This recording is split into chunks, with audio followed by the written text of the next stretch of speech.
তুলোর মতো নরম এই চাঁদ পান্তুয়া মিষ্টিটি কিন্তু খেতে অসাধারণ হয়। এতটাই নরম যে মুখে দিলেই একদম মিলিয়ে যাবে।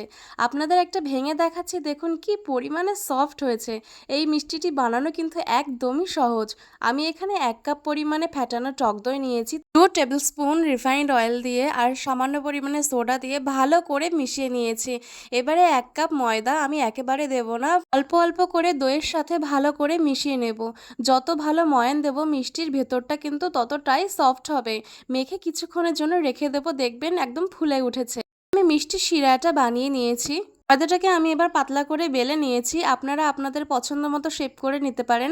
আমি এখানে গ্লাসের এক ধার দিয়ে কেটেছি এরকম চাঁদ শেপ করে। এখন সময় নিয়ে মিডিয়াম হিটে ভেজে নেবো। ভাজতে ভাজতে এগুলো ফুলে ডাবল হয়ে যাবে। আপনারা এখানে দেখতেই পাচ্ছেন। গোল্ডেন ফ্রাই করে চিনি শিরার মধ্যে ভিজিয়ে রাখবো 1 ঘন্টা, যাতে রস ভালো করে সোক হয়ে যায়।